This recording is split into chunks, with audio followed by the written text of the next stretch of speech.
Hey, what's up guys? Thanks for checking out the video. I had another intro recorded for this video, but I ended up taking way longer than I thought, like setting up the table and basically stoning and redoing the tool setter and everything. It got kind of late. I had actual plans to do a part for BPS Space, but I'm just going to have to save that for the next coming videos. So this video is just going to be about me doing some table maintenance, something I've never done before, and yeah. If you like the video, please consider subscribing. I got some interesting stuff coming down the pipeline. And yeah, thanks for watching. Here you guys go. Get a better perspective of me struggling. My God, who put this on here? He was a really strong guy. Am I going the right way? I think I am. Lefty, righty-tighty, lefty-loosey. Arms. Wow, I did not want this to come off. Okay, let me get the bigger one.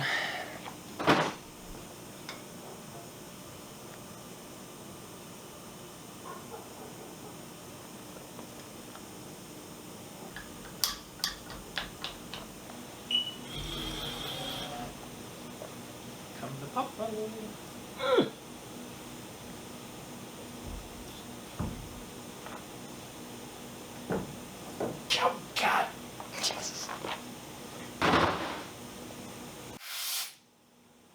Don't make curds like they used to.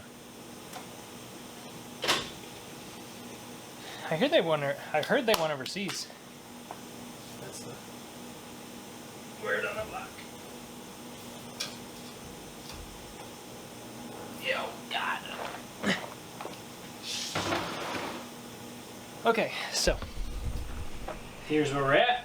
You can see there's nice chips. We have some orange liquid, which is obviously metal oxidizing, so that's not good. So we're going to take that off. We're going to take our stone. We're going to stone this whole thing. And mainly because, oh, there's a cut there. Oh, that feels great. There's a burr right here. I don't know if you can see it. Well, you can see it now. I dropped a block off the rotary and it dented the table, which was kind of surprising. So, let me figure out how to get the tool setter off. People who have done this before are definitely laughing at me.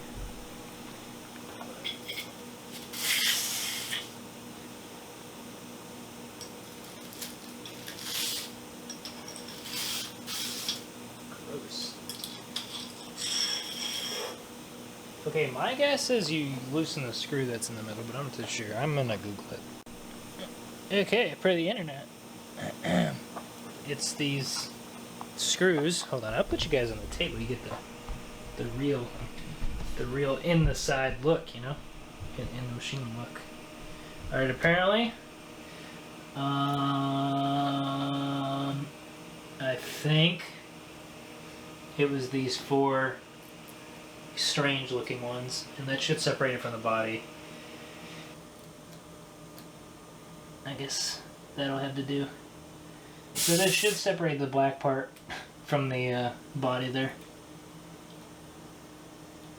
And then that should reveal the treasure. I think it's this way. Yes. Oh, it moved! Oh! There she is. Drops it. Yeah, that thing's really expensive at the end. Don't want to drop that. Alright, gingerly put it on your table. I think this is the right way. Holy crap, it's on there. Oh, it's gonna go. Yes. Oh. Ew. Gross.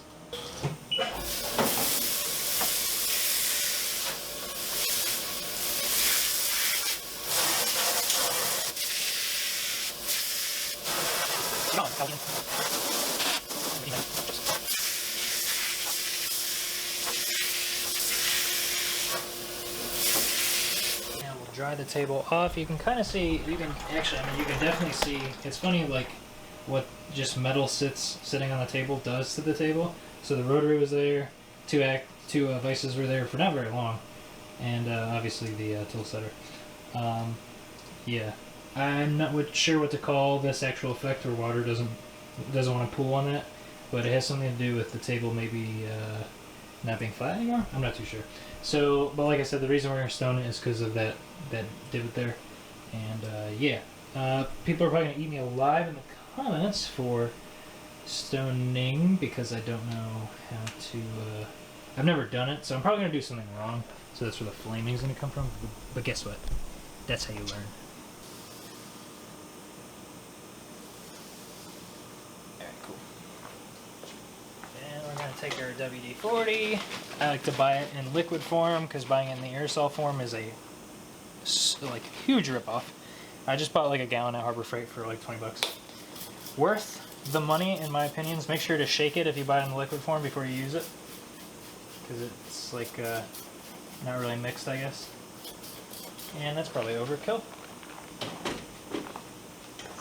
Then we're going to take this Norton sharpening stone, which was recommended.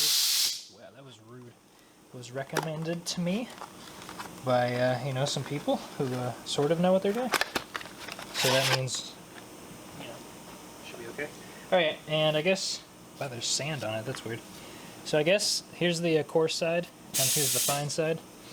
So I guess you go in figure 8 patterns until the burr is gone, but you don't want to stone one side of the table. You want to do it in like, you want to do like, if you're going to do it, you want to do the whole thing, you know, so it's equal. So yeah, follow along and laugh at me as I try to figure out if this is the way to do it.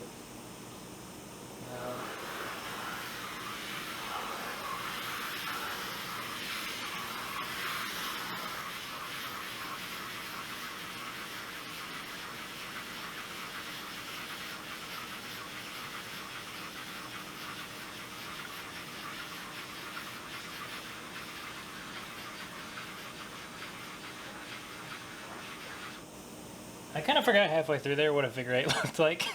So that's why in the middle I was kind of like, what am I doing with my life? Not sure if cleaning it with this is helping or... I mean, you can definitely tell it did something because you can see the scratches in the light from the stone. So yeah, I can still feel this though. So I think I'm going to do it, go over one more time and see if that gets rid of it.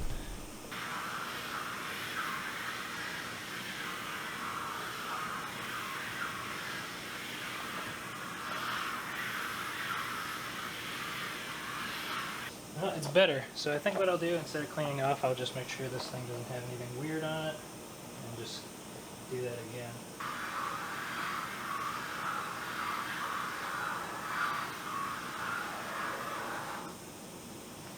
Okay, let's see now.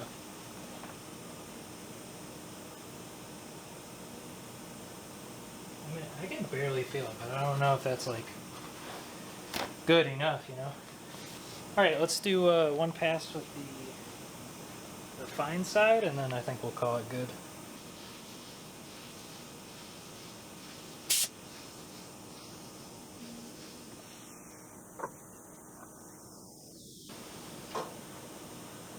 Okay. Oh, I can barely feel it. I think that was successful because the stone kind of like was gliding over it, so that's probably what's supposed to happen, but I'm not entirely sure. Okay, next, now that that's dry, I bought some RPS. This stuff, as recommended by people on the interwebs. This is supposed to be really good rust inhibitor. So I'm just gonna, I guess, lightly coat the table.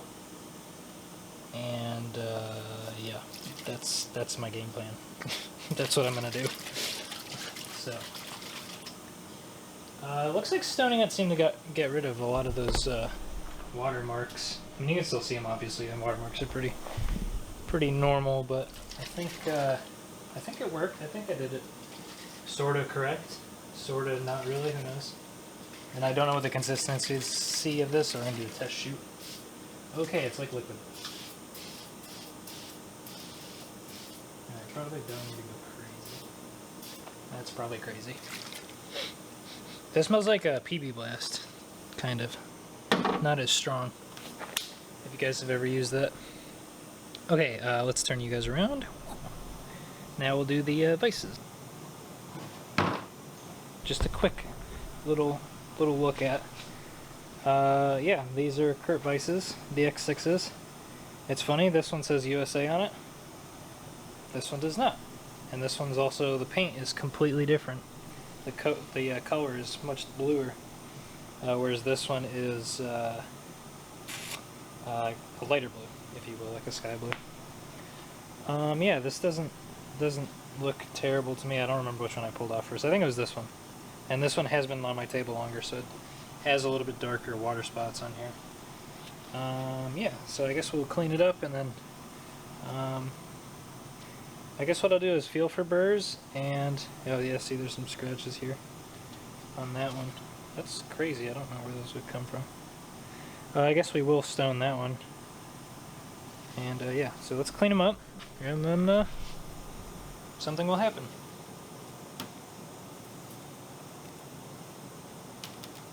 Okay, so this video is going to turn out to be really long and completely not about cutting parts, but I'll just remake the intro.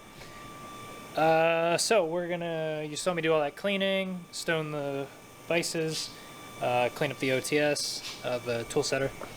So what we're gonna do now, copyrighted music. What we're gonna do now is I'm gonna take the tool setter and we're gonna set it on the table, and I'm gonna set it as far over in the X direction this way, and see if we can get away with that. The HFO, the Haas guy, when they set the machine up, they set it up so when the tool comes to do its check on the presetter, it'll do in X, but I guess you can do it in Y. So what I want to do is put the tool setter as far in X as possible, and then have it do it in Y. That way we gain a little bit of X room. That'll help with the rotary and everything, because obviously the VF2 does not have a gigantic table. Spacious enough for what I'm doing, but you know, you never know when you need that extra inch. You know, yeah, right, okay. So let's do that, and yeah, I need to go find a broken end mill. Oh wait, I have plenty of those. Alright, so here's the next step. So if you're cheap like me and you want to reset your thing, your tool setter, you're going to need a tool to reset the tool setter. So you can buy one from like Haas for stupid money, or you can buy one from Meritool for a decent price. I don't remember what it is, but it's not anywhere near Haas's price. Or what you can do is buy yourself your you know, your mistakes. Take a broken end mill, shove it in a collet, and shove it in your least favorite tool holders, and this is now your tool setter tool. But what I recommend doing is keeping this as a tool locked away like this forever, and don't change the height or anything. I don't know, that's what the people online said. So what we need to do is get this precise measurement. So we'll take the mics, measure it, and then we need to make sure there's no run out on this. So I probably shouldn't have tightened it, but we'll do that right now before we measure it. So, would you get annoyed if somebody was talking to you and you couldn't see the upper half of their face? I probably would. Alright, that's in there. Grab your indicator and indicator base. Bum, bum, bum, bum, bum. Make sure your indicator base is nice and clean, because we just cleaned this table, so it'd be a shame if it wasn't. That down somewhere in space. Noga base is definitely worth the money. Then grab your indicator. We're going to use a 10th indicator because this is high precision stuff. So, got our very pretty 10th indicator. The focus is down here for some reason. Alright, hold on, let me reset that. Impressive. Okay, so, oh no, I need 3 arms. Alright, so we got our indicator set up, or the base set up, so we need to do this.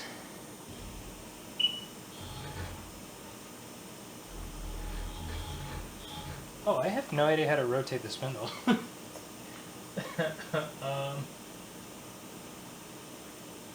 Oh, handle spindle? What does that mean?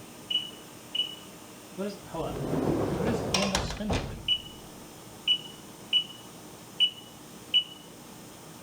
Huh, I literally have no idea how to... Oh! By hand, of course. Of course. Yeah, I knew that, obviously.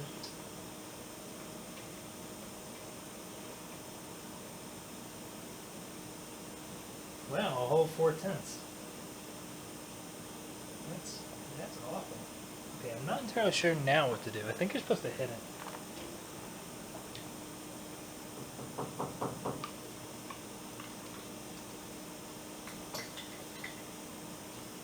I mean, it's well under 1/10, like a tenth of a tenth, whatever that would be. So I think what we do now is take it out and tighten it, but I'm not too sure.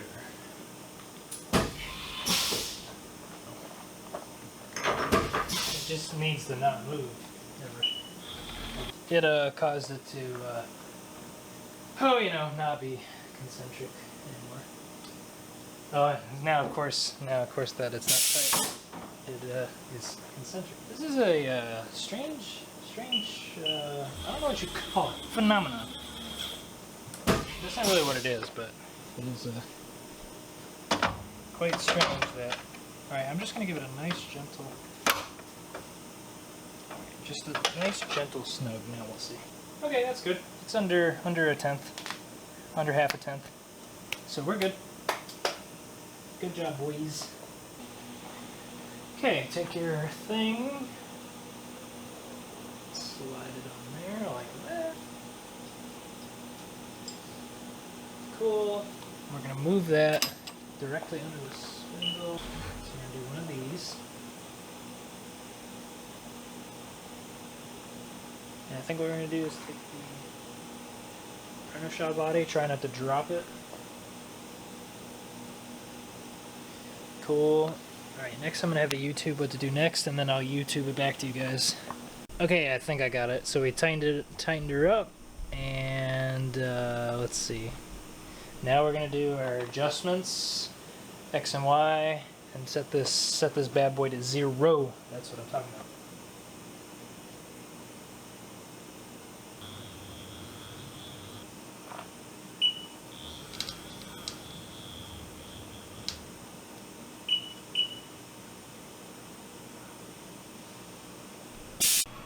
Okay, I got her locked down real good. So here's X.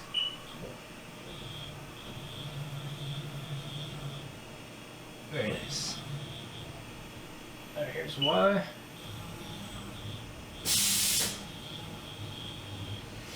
So within a tenth. That's how we roll around here. So that's all set. Now I gotta figure out the other important part. Something to keep in mind when you're doing this, make sure the spindle can actually travel to the left side of the probe. I wasn't thinking, because when it does its calibration it needs to do all 4 sides, and big brain moment right there. So I had to re-zero this, and actually I did such a good job the first time it let me not have to re-zero it again, because it's still within a tenth. So, but yeah, keep that in mind. Next.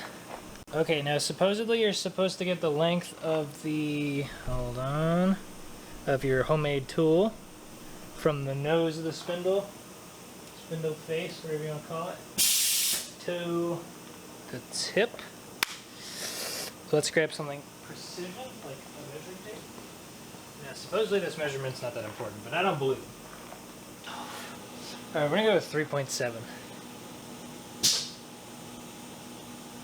OTS startup failure. Oh, I wonder if I put the batteries in backwards. Yep, definitely backwards. Isn't this exciting? Oh, you guys can't even see what's going on.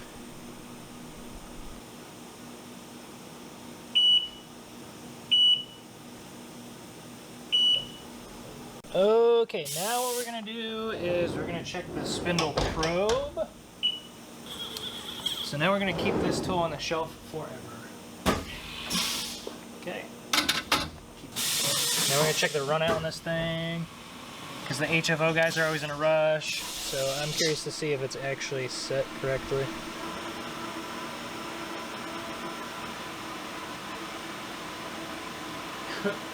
Wow. I don't know if you guys can see that, but it's off by like a thou. Oh god, jeez. I'm glad I looked at it.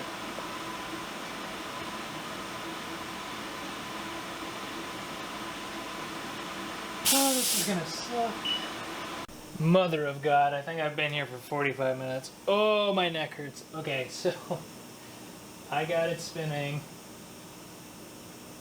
within basically, oh God, my neck. Within a tenth. Man, this, because it's like in the middle of the table, you gotta like do this. Man. Whew. There. Oh, it burns. Okay, so basically like an eighth of a tenth. You know, under a tenth, over a half, eighth of a tenth. Common unit of measurement. Okay, so that's done. Now I got to, well, I'm not too sure. It's pretty late now. It's crazy it was out by a whole thou, which is definitely not to spec. So if you're watching this video and you have one of these things, check your run out, because you may scrap your next part.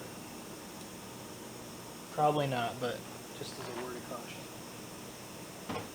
A word of caution. Okay, I'm gonna go look up to see what to do next, but I guess it has to do with that. It needs to be on that. Actually, you know what? I'm gonna just do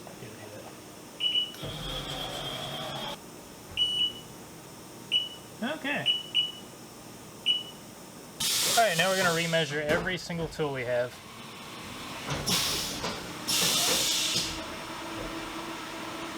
And I'm gonna start getting the engine hoist ready to put the rotary on. Okay, well, it's measuring tools right now. It's like 10:30 now. So I'm just letting it do that. I'm not sure if you're supposed to do that after you recalibrate everything, but that's what I'm doing. So this is gonna be good for this video. Pretty boring video. It's always good practice being on camera though, so good for me. I don't know about you guys. Tomorrow I gotta figure out this rotary thing in that box. This engine hoist doesn't fit under the machine. The rotary weighs 160 pounds. Alright, I'm gonna cut it here. Thanks for watching. I know it's a pretty boring video. If you care about this stuff, there might have been some good info, or you could just laugh at me like usual. Let's see. Tomorrow I gotta figure out what to do with the rotary, because it's big, heavy, and the engine hoist doesn't fit. The legs don't fit under the machine, so we're gonna have to come up with something. But yeah, if you found this interesting, please sub. And yeah, more interesting stuff to happen in the future. But yeah, thanks for watching.